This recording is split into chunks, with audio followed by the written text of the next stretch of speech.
Welcome to The Explainer. Today, we're jumping into a super funny and, surprisingly insightful comedy special. It's all about what it's really like to be married to someone with ADHD. All right, so let's get right into this really personal and frankly hilarious take from comedian Drew Lynch. And he kicks things off by introducing the central character in, well, all of his stories, his wife and her recent diagnosis.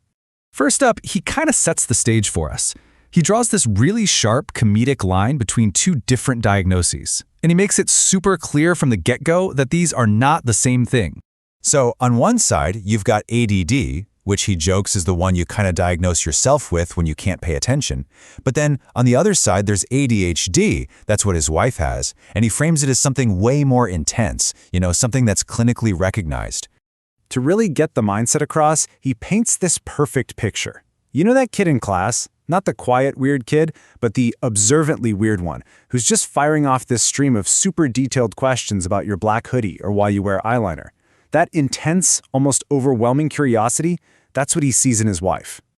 So all of this builds up to the central idea he has about how ADHD actually shows up in their day-to-day life. And honestly, this is the core concept that explains pretty much everything else. And here it is. This is the main paradox that just drives all the stories that are about to come. It's this wild, seemingly contradictory state of being totally intensely focused on one thing, while also being incredibly easy to distract with the next shiny object.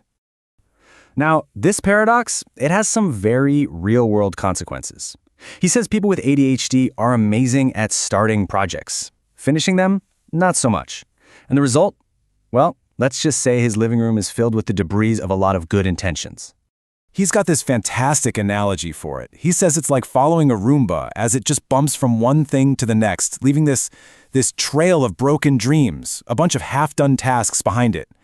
Their house basically becomes this landscape of random, unfinished creative projects. As he puts it, it's like Etsy took a shit in their house.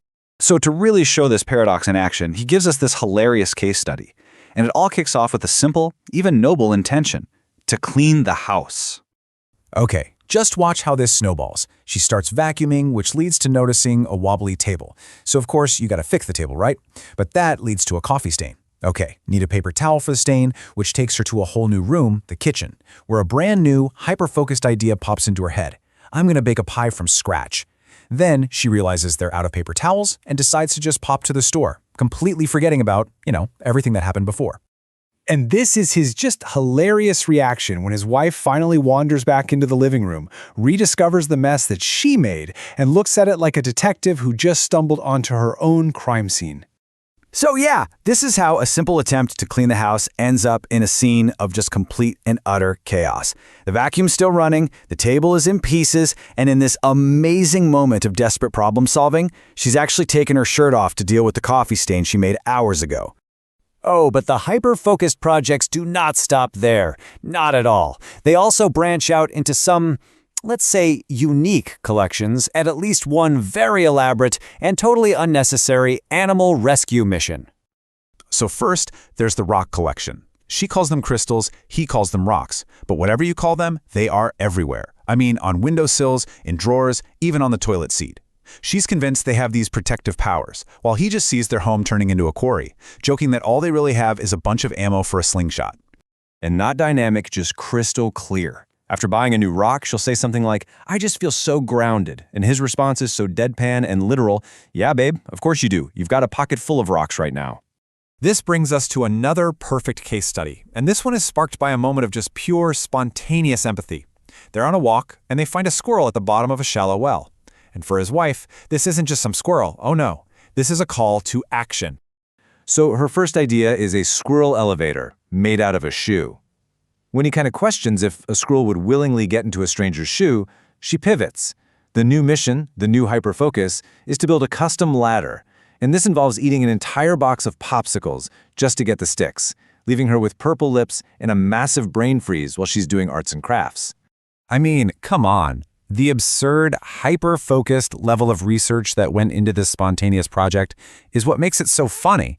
She's not just building a ladder, she's building it to the correct engineering specifications for your average squirrel. And the punchline? You guessed it. After all that effort, the brain freeze, the hot glue, the research, she dramatically unfurls this little ladder down into the well, and the squirrel just kind of looks at it and then easily just hops out all by itself. And without missing a single beat, she declares the mission a success anyway, and immediately pivots to her next big, hyper-focused idea. The squirrel is saved, the ladder worked, and now it's time to knit a scarf. The cycle just begins all over again. So finally, he wraps everything up by explaining how his own personal challenge, a stutter, and her ADHD can collide in the most unexpected and honestly telling ways. And right here, this is the setup for a perfect storm. His stutter gets worse when he's stressed. Her ADHD brain is literally wired to find patterns and rhythms and new ideas in absolutely anything. You can probably see where this is headed, right? It all comes to a head one day when he's feeling totally overwhelmed, and he tries to tell her he's stressed, but he stutters on the word, and the sound that comes out is a rhythm. Stressed. Her brain doesn't hear the anxiety, it hears a sick beat, and she just starts dancing. And that's just a perfect summary of their life together, isn't it? A collision of two totally different ways of experiencing the world. And it leaves us with this question to think about. In our own relationships, what are the beautiful, awful storms that our own collisions create?